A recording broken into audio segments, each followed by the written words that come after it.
നമസ്കാരം. നമസ്കാരം. സാറേ, ഇന്നലെ നമ്മുടെ സംസ്ഥാന സർക്കാർ ഈ PSC നിയമനത്തിനുള്ള പ്രായപരിധി വർദ്ധിപ്പിച്ചു. 36 40 ആക്കിയിട്ടുണ്ട്. ഈ വൈകിയ വേളയിൽ കഴിഞ്ഞ 10 വർഷം ഭരിച്ചിട്ട് ചെയ്യാൻ തയ്യാറാകാതിരുന്നൊരു കാര്യം ഈ വൈകിയ വേളയിൽ സർക്കാർ ചെയ്തു. ജനങ്ങളുടെ കയ്യടി പ്രതീക്ഷിച്ചുകൊണ്ട് ഇലക്ഷൻ മുന്നിൽ കണ്ടുകൊണ്ടുള്ള ഒരു കൃത്യമായ രാഷ്ട്രീയ നാടകമാണിത് എന്നുള്ള കാര്യത്തിൽ സംശയമില്ല. വാസ്തവത്തിൽ സർക്കാരിന് ഈ ഒരു വിഷയത്തിൽ ആത്മാർത്ഥതയുണ്ടോ? ഞാൻ ആ ചോദ്യം ചോദിക്കാൻ കൃത്യമായ കാരണങ്ങളുണ്ട്. അങ്ങയുടെ അഭിപ്രായം എന്താണ്? ഇതൊരു രാഷ്ട്രീയ പ്രേരിത തീരുമാനം, തട്ടിക്കൂട്ട് തീരുമാനം എന്നാണ് ഒറ്റയടിക്ക് പറയാനുള്ളത്. ഇതിന് ആത്മാർത്ഥതയില്ല. താങ്കൾ ഈ പറഞ്ഞതുപോലെ 10 വർഷം ഭരണത്തിലിരുന്നതിന് ശേഷം ഈ 10 വർഷത്തിന് മുമ്പല്ലേ, 10 വർഷത്തിനിടയിലല്ലേ PSCയുമായി ബന്ധപ്പെട്ട വലിയ സമരങ്ങൾ സെക്രട്ടേറിയറ്റ് നടയിൽ ഇറങ്ങിയത്? ഓർക്കുന്നുണ്ടാവും. വലിയ വിവാദങ്ങൾ സമരം. അന്ന് ആൾക്കാർ കരഞ്ഞു, കരയും. ഇപ്പോൾ ചെറുപ്പക്കാരുടെ കരച്ചിൽ നമ്മൾ കേരളം കണ്ടതാണ്. ഒന്നല്ല, നിരവധി. ഈ പോലീസ് കോൺസ്റ്റബിൾ നിയമനവുമായി ബന്ധപ്പെട്ടിട്ട് വലിയ തോതിൽ അവർ സെക്രട്ടറിൻ്റെ ചുറ്റും ശയന പ്രദർശനം നടന്ന് പുരണ്ട് ആരുടെയെങ്കിലും കണ്ണുനീര് വീണോ? ഈ സർക്കാരിൻ്റെ കണ്ണുനീര് വീണോ? ഒന്നും വീണില്ല. എന്നിട്ട് ഇറങ്ങിപ്പോകാൻ നേരത്തെ എന്നാ പിടിച്ചോ എന്ന് പറഞ്ഞിട്ട് ഇറങ്ങിപ്പോകും. ഇത് ഇവിടെയാണ് നമുക്ക് കേരളത്തിന് പാളിപ്പോകുന്നത്. ഒരുപക്ഷേ എങ്ങനെയോ ആയിക്കോട്ടെ, 40 ആക്കി കിട്ടിയല്ലോ, അല്ലെങ്കിൽ എനിക്ക് 45 ആക്കി കിട്ടിയല്ലോ എന്ന് ചിലർക്ക് ചിന്തിക്കുന്നുണ്ടാവും. ആ രീതിയിലുള്ള PR പ്രചാരണം വളരെ ഉണ്ടാകും. അതിനപ്പുറത്തേക്ക് കാര്യഗൗരവമായി ഇത് ചിന്തിച്ചു കഴിഞ്ഞാൽ, ഫോർ എക്സാമ്പിൾ ഞാനൊരു കാര്യം പറയാം. ഇത് ഒന്ന് ഞാൻ എപ്പോഴും പറയാറുണ്ട്, വിദ്യാഭ്യാസ മേഖലയിലെ അല്ലെങ്കിൽ ആരോഗ്യ മേഖലയിലെ ഈ സർവീസ് സെക്ടറിലെ തീരുമാനങ്ങളെ വലിയ കൂടിയാലോചനകൾക്ക് ശേഷവും പഠനങ്ങൾക്ക് ശേഷവും പ്രതിപക്ഷത്തിൻ്റെ സ്വരം കൂടി അംഗീകരിച്ചുകൊണ്ട് വിദ്യാർത്ഥി സംഘടനകളുടെ, സർവീസ് സംഘടനകളുടെ, മറ്റ് വിദഗ്ധരുടെ ഒക്കെ അഭിപ്രായ സമന്വയം, നമ്മുടെ സാമൂഹികമായ ഒരു അന്തരീക്ഷമുണ്ട്. ഇപ്പോൾ ഉത്തർപ്രദേശിലെ സ്ഥിതിയല്ല കേരളത്തിലെ PSCയുടെ സ്ഥിതി എന്ന് പറയുന്നത്. അതെ, നമ്മുടെ ഇത്രയും വലിയ സംസ്ഥാനമാണ്. ജനസംഖ്യാടിസ്ഥാനത്തിൽ ഒക്കെ നോക്കിക്കഴിഞ്ഞാൽ അവിടെ ഇതിലും കുറച്ച് PSC അംഗങ്ങളാണുള്ളത്. അതാണ് ഇവിടെ നമ്മളെ ജംബോ PSC ഭരണസമിതിയാണുള്ളത്. അതേസമയം അവിടെ ഇതിൻ്റെ എന്താ പറയുക, വളരെ കുറവ്. ഇവിടെ 10-30 പേരാണ് അംഗങ്ങളെങ്കിൽ അവിടെ 3 പേരാണ്. വല്ലാത്ത പൈസയും കിട്ടും. അതുകൊണ്ട് അത് വേറെ വിഷയം, അവിടെ നിൽക്കട്ടെ. എങ്കിൽ കൂടിയും ഇതിനകത്ത് ഇപ്പോൾ ഇപ്പോൾ കഴിഞ്ഞ ദിവസങ്ങളിൽ മാധ്യമങ്ങളിൽ എന്ന് പറഞ്ഞൊരു വാർത്തയുണ്ട്. അതായത് 1ാം റാങ്കുകാരെ അപ്പോയിൻറ്റ് ചെയ്തില്ല കേരളം. എന്നിട്ട് 1ാം റാങ്ക്, ഞാനൊരു ഇത് കാലാകാലങ്ങളെ അപേക്ഷ ക്ഷണിക്കുന്നു, പരീക്ഷ എഴുതുന്നു, ഇന്റർവ്യൂ കഴിയുന്നു. എന്തുകൊണ്ടാണ് ഈ 1ാം റാങ്കുകാരനെ? അതാണ് ഞാൻ പറഞ്ഞു വരുന്നതാണ്. ഈ ബേസിക് ആയിട്ടുള്ള കാര്യങ്ങൾ ചെയ്യാതെ നിങ്ങൾ മേൽത്തട്ടിൽ ഈ 40 ആക്കിയോ, ഇനി 50 ആക്കിയോ, 60 മാത്രം നിങ്ങൾ ഇനി 60 ആക്കിയാലും താഴെ നടക്കേണ്ട കാര്യങ്ങൾ കൃത്യമായി നടന്നില്ലെങ്കിൽ ഇത് ഒരിക്കലും സക്സസ് ആവില്ല. അതുകൊണ്ടാണ് ഞാൻ രാഷ്ട്രീയ പ്രേരിതം എന്ന് പറഞ്ഞത്. അല്ലാതെ ഇപ്പോൾ 45 ആക്കോ, ഇത് വളരെ ഡിബേറ്റബിൾ ഇഷ്യൂ ആണ്. ഇത് 60 ആക്കുമോ? സത്യത്തിൽ ജനങ്ങളുടെ കണ്ണിൽ പൊടിയിടാനുള്ള അതിന് സംശയം എന്താ? ഒന്ന്, ആദ്യമേ നമുക്ക് ഒരു കാര്യം സൂചിപ്പിക്കാനുള്ളത് എന്ന് വെച്ചാൽ ഈ ഒരു പ്രോസസ്സിൽ ആദ്യം ചെയ്യേണ്ടതെന്ന് പറയുന്നത്, ഒരു സംസ്ഥാനത്ത് ഇപ്പോൾ മാർച്ച് 31 കുറച്ച് പേര് റിട്ടയർ ചെയ്യുന്നു, അല്ലെങ്കിൽ ഏതെങ്കിലും ഡേറ്റ് റിട്ടയർ ചെയ്യുന്നു. അധ്യാപകരാണ്, മാർച്ച് 31 വരുന്നതും അല്ലെങ്കിൽ മെയിൽ അവരുടെ വെച്ചിട്ട്, അല്ലെങ്കിൽ അതിനിടയ്ക്ക് തന്നെ ആയിക്കോട്ടെ. കൂടുതൽ ബൾക്കായിട്ട് വരുന്നത് ഈ ഡേറ്റിലാണ്. അതെ, അല്ലെങ്കിൽ ഇടയ്ക്ക് വെച്ച് സംഭവിക്കട്ടെ. ഇത് നിങ്ങൾ വിരമിക്കുന്ന ദിവസം കൃത്യമായി ഇന്നത്തെ ഈ ഡിജിറ്റൽ യുഗത്തിൽ വളരെ കൃത്യമായിട്ട് വിതിൻ സെക്കൻഡ്സ് ഇത് റിപ്പോർട്ട് ചെയ്യാനുള്ള സംവിധാനങ്ങൾ നാട്ടിൽ ഉണ്ട്. പക്ഷേ ഇതവിടെ കിടക്കും. നിങ്ങൾക്ക് ഓർമ്മയുണ്ടോ, ഒരു സ്ത്രീ അവരോടുള്ള വ്യക്തിവൈരാഗ്യം കൂടെ. അപ്പോൾ നമ്മളിങ്ങനെ ചെറുപ്പക്കാർ ഓടി നടക്കുകയായിരിക്കും ഓഫീസുകളിൽ റിട്ടയർ ചെയ്യുമ്പോൾ, സാറേ അത് റിപ്പോർട്ട് ചെയ്യണേ, അപ്പോൾ നാളെ റിപ്പോർട്ട് ചെയ്യാം, മറ്റന്നാൾ റിപ്പോർട്ട് ചെയ്യില്ല. അപ്പോൾ സംഘടനയുടെ പ്രശ്നം വേണം, അത് വേണം, ഇത് വേണം, ഇവന് സമയം കിട്ടുകയില്ല. അങ്ങനെയാണ് ഒരു സ്ത്രീ രാത്രി 12:30 കഴിഞ്ഞപ്പോൾ 12 മണി കഴിഞ്ഞ് 1 മിനിറ്റോ 2 മിനിറ്റോ ഇപ്പോൾ റിപ്പോർട്ട് ചെയ്തു. കൊല്ലംകാരി. അവർക്ക് കിട്ടിയില്ല. ഓർമ്മയുണ്ടോ? അത് വലിയ വിഷയമായി. പിന്നെ നാട്ടുകാരുടെ മുഴുവൻ ഇങ്ങനെ കരയിപ്പിച്ച ഒരു സർക്കാർ പറയണ 40 വയസ്സാക്കിയത്. പിന്നെ അതിൽ നകളിക്കും. സാർ, അതായത് വളരെ ലളിതമായിട്ട് ചോദിക്കാം, ആവശ്യത്തിന് ഈ ഒഴിയുന്ന തസ്തികകളിലേക്ക് ആളെ റിക്രൂട്ട് ചെയ്യണം, അതുപോലെ ആവശ്യത്തിന് തസ്തികകൾ ക്രിയേറ്റ് ചെയ്യണം, അതാണ് ഞാൻ സൃഷ്ടിക്കണ്ടേ? അത് ഇതെല്ലാം പരസ്പരം കണക്റ്റഡ് ആണ്. അതായത് ഒരാൾ റിട്ടയർ ചെയ്യുന്നു, അവിടെ ഒരു 20 വേക്കൻസി വരെ സൗണ്ട്, ഒരു വകുപ്പിൽ 20 വേക്കൻസിയാണുള്ളത് നോക്കുക, അല്ലെങ്കിൽ 100 വേക്കൻസിയാണുള്ളത് നോക്കുക. ഇതിൽ ഒരാൾ റിട്ടയർ ചെയ്തു, കഴിഞ്ഞാൽ സ്വാഭാവികമായിട്ടും ആ റിട്ടയർ ചെയ്തു എന്ന് കൃത്യമായി അറിയിക്കേണ്ട വകുപ്പുകളെല്ലാം അറിയിക്കുകയും ഈ പല വകുപ്പുകളിൽ കൂടി അറിയിക്കണം. ഇപ്പോൾ ഒരു വകുപ്പ് മാത്രം കൂടി ചെയ്യാൻ പറ്റില്ല. ഇതില്ല, തൊഴിൽ വകുപ്പുണ്ട്, പിന്നെ നിയമവകുപ്പുണ്ട്, പിന്നെ കൺസേൺഡ് വകുപ്പുകളുണ്ട്, ധനവകുപ്പിന്റെ എല്ലാം വേണം. ഇത് അറിയിച്ചു കഴിഞ്ഞാൽ പോകേണ്ടുന്ന മറ്റ് വകുപ്പുകളിൽ കൂടി എത്രയും വേഗം ഇത് കടന്നിട്ട് പി എസ് സിക്ക് ഇത് റിപ്പോർട്ട് ചെയ്യണം. സർക്കാർ പിന്നെ PSC എന്ന് പറയുന്ന സ്ഥാപനത്തിന് അത് റിപ്പോർട്ട് ചെയ്യണം. ഇതൊരു ഓട്ടോണമസ് ബോഡിയാണ്. റിപ്പോർട്ട് ചെയ്താൽ അവർക്കൊന്നും കഴിയില്ല. നിങ്ങളിവിടെ 500 വേക്കൻസി ഉണ്ടെന്ന് കാര്യമില്ല. ഇത് റിപ്പോർട്ട് ചെയ്തിരിക്കണം. സമയബന്ധിതമായി റിപ്പോർട്ട് ചെയ്യുന്നത് വരെയുള്ള പ്രോസസ്സ് ഇത്ര ദിവസത്തിനകത്തായിരിക്കണമെന്ന് നിയമം വേണം. ഇപ്പോഴും നിയമം ഉണ്ടായിരിക്കാം, പക്ഷേ ആ നിയമം പാലിക്കുന്നില്ല. അപ്പോൾ റിപ്പോർട്ട് ചെയ്യില്ല. ഞാൻ നോക്കുമ്പോൾ ഇന്നടത്ത് ആനിമൽ ഹസ്ബൻഡറി വകുപ്പ് അല്ലെങ്കിൽ വിദ്യാഭ്യാസ വകുപ്പ് ഇവിടെ ഇത്ര വേക്കൻസി ഉണ്ട്, പക്ഷേ റിപ്പോർട്ട് ചെയ്യില്ല. റിപ്പോർട്ട് ചെയ്തെന്ന് പറയും, ആ പേപ്പറുകളെല്ലാം അമക്കും. കാലകാലങ്ങളിൽ വലിയ ദുര്യോഗമാണത്. ഈ താഴെത്തട്ടിൽ നടക്കാണ്ട ഈ പ്രോസസ്സുകളെല്ലാം ഭംഗിയായി നടത്തി ഇത്ര ദിവസത്തിനകത്ത് നടത്തിയിരിക്കണമെന്നും ഇല്ലെങ്കിൽ അത് കുറ്റകരമായ അനാസയാണെന്നും ശിക്ഷിക്കപ്പെടാനുള്ള വ്യവസായം ഉണ്ടാകണമെന്നും ഒക്കെ നമുക്ക് നാട്ടിലുണ്ടാവണം. കാരണം ഇത് റിപ്പോർട്ട് ചെയ്യാത്തവനും PSC വഴി കടന്നു വന്നവനാ.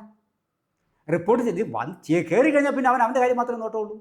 ഇപ്പോൾ കഴിഞ്ഞ ദിവസങ്ങളിൽ പത്രങ്ങളിലൊരു വലിയ വാർത്ത വന്നു. വലിയ വാർത്ത എന്നല്ല, സ്ഥിരം വരുന്ന വാർത്തയുള്ളൊരു വാർത്ത തന്നെയാണ്. ഈ സർക്കാർ ഓഫീസുകളുടെ വികാസ് ഭവൻ്റെയൊക്കെ ഫ്രണ്ടിൽ ചെന്ന് കഴിഞ്ഞാൽ ദൂരെ മാറി ഇന്ന് പഞ്ച് ചെയ്യുന്ന കാണാം. എനിക്ക് തന്നെ അനുഭവം ഉണ്ടായിട്ടുണ്ട്. ഞാൻ ഒരിക്കൽ നിൽക്കുമ്പോൾ ആദ്യമായി ഞാനിത് അനുഭവിക്കുന്ന സമയത്ത് ദൂരെ മാറി ഒരു സ്ത്രീ ഇങ്ങനെ പിന്നെ മൊബൈലിൽ ഇങ്ങനെ അപ്പം ഞാൻ കാറ് കൊണ്ട് അവിടെ ഇട്ടിട്ട് തിരിച്ച് നോക്കുമ്പോൾ ഈ സ്റ്റെപ്പ് ഞാൻ വിളിച്ച് എന്നെ എടുക്കുകയാണോ? ഞാൻ സത്യസന്ധമായി അവരോട് ചോദിച്ചു, മാഡം പിന്നെ എന്താ സംഭവിക്കുന്നത് ചോദിച്ചു. അപ്പോൾ എനിക്കിത് അറിയില്ല സത്യം പറയാം. ഫസ്റ്റ് ടൈം ഞാനിത് പിന്നെ വിറ്റ്നസ് ആവുകയാണ്. അപ്പോൾ പറഞ്ഞു ഇല്ല സാറേ പിന്നെ പഞ്ച് ചെയ്യാമെന്ന് പറഞ്ഞു. പിന്നെ ഞാൻ അകത്ത് കയറി വികാസ് ഭവനെ കയറ്റി നമ്മുടെ സുഹൃത്തിനോട് പിന്നെ പേര് പറയുന്നില്ല, പിന്നെ അദ്ദേഹത്തോട് ചോദിച്ചു ഇതെന്തുവാ ഈ സംഭവിക്കുന്നത്. അപ്പോഴാണ് പുള്ളി ഇതിൻ്റെ കാര്യങ്ങളൊക്കെ എനിക്ക് പറഞ്ഞു തന്നത്. അപ്പോൾ അവർ ഒരുപാട് ന്യായങ്ങളുണ്ടാവാം. 5 മണിക്ക് എല്ലാവരും കൂടി ഒരുമിച്ച് ഇറങ്ങുന്ന സമയത്ത് ഓഫീസിലേക്ക് പുറത്ത് എല്ലാവരും വന്നത് പഞ്ച് ചെയ്യാനുള്ള സമയം കിട്ടില്ല, ഇങ്ങനെ തൊടുന്യായങ്ങൾ പലത് പറയാം. പക്ഷേ ഇവരൊരു അരമണിക്കൂർ മുമ്പേ ഈ ഒരു നിശ്ചയ സമയമുണ്ട്, ആ സമയത്തിന് മുമ്പേ ഇറങ്ങി ആ ബസ് അവിടെ കൊണ്ടിടും. എന്നിട്ട് ആ ബസ്സിനകത്ത് കയറി നിന്നാണ് ഈ പഞ്ചിങ് വരെയും കാര്യങ്ങളൊക്കെ. ആ സമയത്ത് ഞാനും നിങ്ങൾ ഒരു ആവശ്യത്തിനോടെ ചെന്നാലോ? ഇത് ചെയ്യുന്നതാരാ? PSC വഴി ഇതുപോലെ സമരം ചെയ്ത് 40 വയസ്സാക്കിയോ 26 വയസ്സിൽ എങ്ങനെ കരുതുന്ന ആളാണ്. അതെല്ലാം അവിടെ നിൽക്കട്ടെ. അപ്പോൾ ഉദ്യോഗാർത്ഥിയായി സമരം ചെയ്ത് അടികൂടി ജോലി നേടിയ ആളാണ് ജോലി കയറിയതിന് ശേഷം ഇതൊക്കെ ചെയ്യുന്നത്. ആ നമുക്ക് നെഞ്ചിക്ക് വെച്ചോട്ടെ. നിങ്ങളുടെ വീട്ടിൻ്റെ ചുറ്റും ഞാനും സർക്കാർ ഉദ്യോഗസ്ഥനായിരുന്ന മനുഷ്യനാണ്. ഞാൻ കൃത്യമായി തന്നെ പറയുകയാണ്. അങ്ങനെ ഇപ്പോൾ ഞാൻ ലേറ്റായി വന്നിട്ടുണ്ടെങ്കിൽ എനിക്കെതിരെ ഞാൻ പിന്നെ കൃത്യമായി സർവീസിൽ ഉടനീളം സമയത്തിന് അകത്ത് ചെന്ന ഒരാളൊന്നും അല്ല ഞാനും. അവിടെ ഞാനും ചെന്നില്ലെങ്കിൽ അച്ചടക്കത്തിൽ ചെറിയ വീഴ്ചകൾ വരിക. ഞാൻ പറഞ്ഞത് ഇങ്ങനെ വരുമ്പോൾ പിന്നെ ഇപ്പോൾ തന്നെ നമ്മൾ കഴിഞ്ഞ ദിവസങ്ങളിലൊക്കെ വളരെ വലിയ വാർത്തകളായിട്ടുണ്ട്. എന്നാൽ നിങ്ങളുടെ വീടിൻ്റെ ചുറ്റുപത്തൊക്കെ സർക്കാർ ജീവനക്കാരുണ്ട്. ഇവരെല്ലാവരും നിങ്ങൾ കാണുന്ന പോലെ 10 മണിക്ക് പിന്നെ ഇറങ്ങി ചെയ്യാൻ 10-9 മണിക്ക് പറയാൻ കഴിയില്ല. ഞാൻ എൻ്റെ ലൈനിൽ താമസിക്കുന്ന പലരെയും ഞാൻ കാണുന്നുണ്ട്. 10:15 10:30 ശേഷമാണ് സ്പീഡിൽ നടന്നു പോകുന്നത്. ഞാൻ കാണുന്ന കാര്യമാണ് പറയുന്നത്. ഒരു കാരണവശാലും ഇത് അംഗീകരിച്ചു കൊടുക്കാൻ പറ്റില്ല. ഇനി ഒരു കാര്യം, ഏതെങ്കിലും എല്ലാ വകുപ്പുകളിലും ആനുപാതികമായിട്ടുള്ള തസ്തികകളാണോ ഉള്ളത് എന്ന് ചിന്തിക്കണം. എന്നിട്ടാണ് എക്സസ് ആണോ അല്ലയോ എന്ന് തീരുമാനിക്കുന്നത്. എന്നിട്ടേ 40 കിടക്കാവൂ. ഇല്ലെങ്കിൽ പിള്ളേർ നിങ്ങൾ 40 50 ആക്കൂ. ഒരു വകുപ്പിൽ 500 പേര് വേണ്ടടുത്ത് 650 പേരാണ് ഇപ്പോൾ ഉള്ളതെന്നിരിക്കട്ടെ. പല കാര്യങ്ങൾ കൊണ്ട് ആൾക്കാർ എക്സസ് ആവും. അങ്ങനെ എക്സസ് ആയതിൻ്റെ പുറത്താണ് ഇപ്പോൾ 1ാം റാങ്കുകാർക്ക് കിട്ടാതായിപ്പോയത്. നിങ്ങൾ ചോദിച്ചല്ലോ ഇപ്പോൾ 1ാം റാങ്ക് എന്തുകൊണ്ട് കിട്ടാതായിപ്പോയി. നിങ്ങൾ ആപ്ലിക്കേഷൻ ഇൻവൈറ്റ് ചെയ്ത സമയത്ത് PSCക്ക് അറിയിപ്പ് കൊടുക്കുന്ന സമയത്ത് ഈ 6-7 ആ വകുപ്പിൽ ഒഴിവില്ല, അവിടെ ആള് ഫില്ലാണ്, എക്സസ് ആണ്. അന്ന് റിപ്പോർട്ട് ചെയ്യുന്നത് ഒഴിവുണ്ട്. പക്ഷെ ഇപ്പോൾ അത് പല കാരണം കൊണ്ട് ഒഴിവില്ലാതെ വരാം. അങ്ങനെ ഇതിൻ്റെ കൂട്ടത്തിൽ ഇതെല്ലാം ചെയ്ത സർക്കാർ ഇപ്പോൾ ഇത് നമുക്ക് ഏതാണ്ട് കാര്യം മനസ്സിലായി. ഈ PSC പ്രായപരിധിയൊക്കെ കൂട്ടി സത്യത്തിൽ താൽക്കാലികമായി ആൾക്കാരെ നിയോഗിച്ചിട്ട് അവരെ സ്ഥിരപ്പെടുത്തുന്ന സർക്കാർ ഇത് 40 വയസ്സാക്കിയിട്ട് വല്ല പ്രയോജനമുണ്ട്? അതിപ്പോൾ കോടതി തടഞ്ഞു. കോടതി തടഞ്ഞെങ്കിലും ഈ സർക്കാരിൻ്റെ നയം അതാണല്ലോ.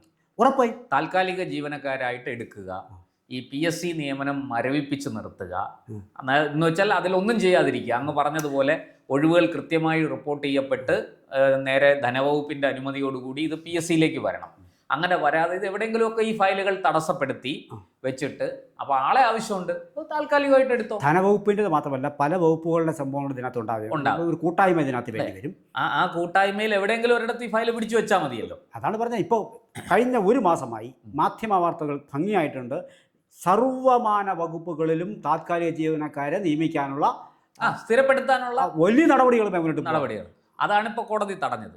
എൻ്റെ ചോദ്യം, ഒരു വശത്ത് താൽക്കാലിക നിയമനം കണ്ണുമടച്ച് പ്രോത്സാഹിപ്പിക്കുന്ന സർക്കാർ PSC പ്രായപരിധി PSC എഴുതാനുള്ള പ്രായപരിധി 40 വയസ്സാക്കിയതിൽ എന്തെങ്കിലും അർത്ഥമുണ്ടോ? ആത്മാർത്ഥത ഒരർത്ഥം. ഒരു കൈ കൊണ്ട് തലയോടവേ മറുകൈ കൊണ്ട് പ്രഹരിക്കും ഈ കാരണഭൂതമേ പറയാൻ പറ്റുമോ? കാരണം എന്ന് പറയുന്നത് വല്ലാത്തൊരവസ്ഥയാണിത്. അപ്പോൾ ഇതിന് മുൻകൈ എടുക്കേണ്ടത് മുഖ്യമന്ത്രി തന്നെയാണ്. നമുക്കെപ്പോഴും മറ്റ് വകുപ്പുകളെല്ലാം ഇങ്ങനെയുള്ള അരാജകത്വമാണ് ഉള്ളത് വാസ്തവത്തിൽ. ഇത് മുഖ്യമന്ത്രി ശ്രദ്ധപ്പെടുന്നില്ലേ? എല്ലാ ജീവനക്കാരെയും താൽക്കാലിക ജീവനക്കാരെ അപ്പോൾ നിങ്ങൾ നോക്കിക്കോളൂ, മിക്കവാറും ഇവരെ അപ്പോയിൻ്റ് ചെയ്തിട്ടേ പോകുള്ളൂ, അപ്പോയിൻറ്റ് ചെയ്തിട്ടേ പോകുള്ളൂ. പല വകുപ്പുകൾ ഞാൻ എടുത്തു പറയുന്നില്ല, ഒരുപാട് വകുപ്പുകൾ എനിക്ക് നേരിട്ട് അറിയാവുന്ന വകുപ്പുകൾ കൂടിയുണ്ട്. ഈ തദ്ദേശ സ്ഥാപനങ്ങളിൽ പലയിടത്ത്, ഇപ്പോൾ ഉദാഹരണത്തിന് തിരുവനന്തപുരം കോർപ്പറേഷൻ നമ്മൾ ചെന്ന് നോക്കിയാൽ അവിടെ താൽക്കാലിക ജീവനക്കാരെ കൊണ്ട് കുത്തി നിറച്ചിരിക്കുകയാണ്. ഇപ്പോൾ പുതിയ ഭരണസമിതി അംഗീകാരമേറ്റ് മേയർ രാജേഷ് പറഞ്ഞത് ആവശ്യത്തിനും അനാവശ്യത്തിനും ജീവനക്കാരുണ്ടെന്നാണ്. അപ്പോൾ ഇത്രയും ജീവനക്കാരെ അവിടെ കുത്തി കയറ്റി വെച്ചിട്ടാണ് ഈ ഒഴിവുകൾ കൃത്യമായിട്ട് PSCക്ക് റിപ്പോർട്ട് ചെയ്യാത്തത്. കാരണം എന്താണെന്ന് വെച്ചാൽ ഇവിടെ ഒഴിവുകൾ തസ്തിക എത്രയുണ്ടോ അതിനേക്കാൾ കൂടുതൽ ആൾക്കാർ അവിടെ ഉണ്ട്. അതാണ് തന്ത്രമെന്ന് പറയുന്നത്. ഇപ്പം നാട്ടുനടപ്പല്ല ഇതിൽ ശീലം. ഒരു സർക്കാർ യുവാക്കളെ വഴിതെറ്റിക്കാനും അവരെ കണ്ണിൽ പൊടിയിടാനും വേണ്ടിയിട്ടാണ്. മാത്രമല്ല ഇത് വലിയൊരു ദുര്യോഗമുണ്ട്. ഇതിനകത്ത് ഒരുപാട് എൻ്റെയോ നിങ്ങളുടെ അഭിപ്രായങ്ങളല്ല, പൊതുസമൂഹത്തിൻ്റെ അഭിപ്രായം കേൾക്കണം. ഒരു 40 45 ആക്കുന്നതല്ല. നിങ്ങളൊന്ന് ആലോചിച്ച് നോക്കൂ. 22 ഒരാൾ അല്ലെങ്കിൽ ബിരുദം കഴിഞ്ഞിറങ്ങുന്നു. ഒരാൾ 20 വയസ്സിൽ ബിരുദം കഴിഞ്ഞിറങ്ങുന്നു. പഴയ ബിരുദമല്ല, ഇപ്പോഴത്തെ ബിരുദം പോട്ടെ, 21 വയസ്സിൽ കഴിഞ്ഞിറങ്ങുന്നു. അയാൾ ഫ്രഷായിട്ടുള്ള ഒരു പോസ്റ്റിലേക്ക് അപ്ലൈ ചെയ്യുന്നു. ഇനി കാലാകാലങ്ങൾ, എനിക്ക് ഒരുപാട് അഭിപ്രായങ്ങൾ ഇതിനകത്തുണ്ട്, അത് മറ്റൊരു സമയത്താകാം. കാലാകാലങ്ങളായി ഞാൻ ടെസ്റ്റ് എഴുതിക്കൊണ്ടിരിക്കുന്നു, ഞാൻ രക്ഷപ്പെടുന്നില്ല. എനിക്ക് 36 നിങ്ങളിപ്പോൾ ജസ്റ്റ് നിങ്ങൾ ചിന്തിക്കുക. ഇപ്പോൾ സെക്രട്ടറിയിലേക്ക് വിളിക്കുന്നു, ബിരുദം കഴിഞ്ഞ ആൾ, നിങ്ങൾക്ക് ബിരുദം കഴിഞ്ഞിരിക്കുന്നു, നിങ്ങൾ അപ്ലൈ ചെയ്യുന്നു. 35 ഇപ്പോൾ 40 ആക്കിയല്ലോ, 35 വയസ്സ് വരെ എഴുതിയിട്ട് എനിക്ക് കിട്ടിയില്ല. 2 വർഷം കഴിഞ്ഞിട്ട് വീണ്ടും വിളിക്കുന്നു, നിങ്ങൾ ബിരുദം കഴിഞ്ഞിറങ്ങുന്നു, ഞാനും എഴുതുന്നു. 38 വയസ്സുള്ള ഞാനും എഴുതുന്നു. പിന്നെ 22 നിങ്ങൾ ഫ്രഷ് ഇറങ്ങുകയാണ്, ലേറ്റസ്റ്റ് കാര്യങ്ങളും കൊണ്ട് ഇറങ്ങുകയാണ്. പുതിയ സാഹചര്യങ്ങളുടെ സൃഷ്ടിയാണ് നിങ്ങൾ. ഞാൻ കോമ്പീറ്റ് ചെയ്യാണ്. ഇന്നലെ വരെ എനിക്ക് കോമ്പീറ്റ് ചെയ്യാൻ പറ്റിയിട്ട് ഞാൻ രക്ഷപ്പെടില്ല. സാധ്യത എത്രയുണ്ട്? തീർച്ചയായിട്ടും എൻ്റെ സാധ്യത എത്രയുണ്ട്? പുതിയ ആളിൻ്റെ മുന്നിൽ മുട്ടുമടക്കി പോകും. ഇനി അതും കഴിഞ്ഞിട്ടുള്ള ഒരു കഴിവാണ് ഇദ്ദേഹം പ്രകടിപ്പിക്കുന്നത്. അദ്ദേഹം കയറട്ടെ. പക്ഷേ ആ ആൾ എന്തുകൊണ്ട് ഈ 38 വരെ കാത്തിരിക്കേണ്ടി അതിലേക്കാണ് ഞാൻ വരുന്നത്. അത് വളരെ കോൺട്രവേഴ്സി ആവും ഒരു പക്ഷേ. അതായത് ഒരു മനുഷ്യൻ എപ്പോഴാണ് തോന്നലുകൾ ശരിയായി വരുന്നതെന്ന് എനിക്കറിയില്ല. പക്ഷെ എങ്കിൽ പറയുന്നു, ഇത്ര തവണ 10 തവണ എഴുതിയിട്ട് ഒരു ടെസ്റ്റ് ഞാൻ പാസ്സാവുന്നില്ലെങ്കിൽ പിന്നെ എഴുതാൻ സമ്മതിക്കരുതെന്ന് ഞാൻ പറയുന്നത്. അയാൾ എഴുതിക്കരുത്, അയാൾ വേസ്റ്റ് ആവും. പ്രായം കൂട്ടുകയല്ല ചെയ്യേണ്ടത്, പ്രായം കൂട്ടുകയല്ല, മറിച്ച് ഒരു തസ്തികയിലേക്ക് അപ്ലൈ ചെയ്യാനുള്ള സമയം കൊടുക്കൂ. നിശ്ചിത തവണകൾ നിങ്ങൾക്ക് 40 വയസ്സിനകത്ത് നിങ്ങൾക്ക് ഇത്ര ടേം എന്ന് ഇത്ര പ്രാവശ്യം അറ്റംപ്റ്റ് നിങ്ങൾക്ക് നടത്താവൂ എന്ന് വയ്ക്കൂ. അപ്പോൾ നിങ്ങൾ സെക്രട്ടേറിയറ്റ് അസിസ്റ്റന്റ് 3 തവണയോ 5 തവണയോ എഴുതാം എന്ന് വെക്കൂ. അപ്പോൾ അപ്പടി ഒരു വിഷയമല്ല. സർവീസ് സെക്ടറിന്റെ എഫിഷ്യൻസി ചെയ്ത് ഗുണകരമായോ. മറ്റത് ഇത്രയും തവണ എഴുതിയാൽ ഞാൻ അവസാനം ഒരു മാർഗ്ഗവും ഇല്ല വരുമ്പോൾ ഞാൻ വിചാരിക്കും ആർക്കെങ്കിലും വല്ലതും കൊടുത്താൽ നടക്കൂ എന്നൊരു തോന്നൽ എൻ്റെ മനസ്സിൽ വരും. എനിക്ക് രക്ഷപ്പെടണ്ടേ? ഇനി ഇത്രയും നാൾ വെറുതെ നിൽക്കുമോ, മറ്റെന്തെങ്കിലും ജോലിയൊക്കെ ചെയ്തോ എന്നിട്ടും രക്ഷപ്പെടാത്ത ഞാനാ. എങ്കിലും ഞാൻ ഇവിടെ വരുള്ളൂ, സർക്കാർ സർവീസിലേക്ക് വരുള്ളൂ. നമ്മൾ ഇങ്ങനെ ഒരുപാട് കാര്യങ്ങളിൽ മേൽ വ്യക്തമായ ചർച്ചകൾ നടത്തിയിട്ട് തസ്തിക നിർണ്ണയം പിന്നെ എത്ര തസ്തിക ഉണ്ടെന്ന് ആദ്യം നിർണ്ണയിക്കുക, അതിനെ അംഗീകരിക്കുക, അത് അതത് വകുപ്പുകളിലേക്ക് ചെല്ലുക, ധനവകുപ്പിലേക്ക്, നിയമവകുപ്പിലേക്ക് ചെല്ലുക, അതിന് അംഗീകാരം കൊടുക്കുക, പിന്നെ അതിനെ PSC അറിയിക്കുക, എന്നിട്ട് വിജ്ഞാപനം ചെയ്യുക, വിജ്ഞാപനം ചെയ്ത് അപ്പോയിൻമെൻറ്റ് നടക്കുന്നുവെന്ന് ഉറപ്പ് വരുത്തുക. ഇത് സമയബന്ധിതമായി ചെയ്യുക.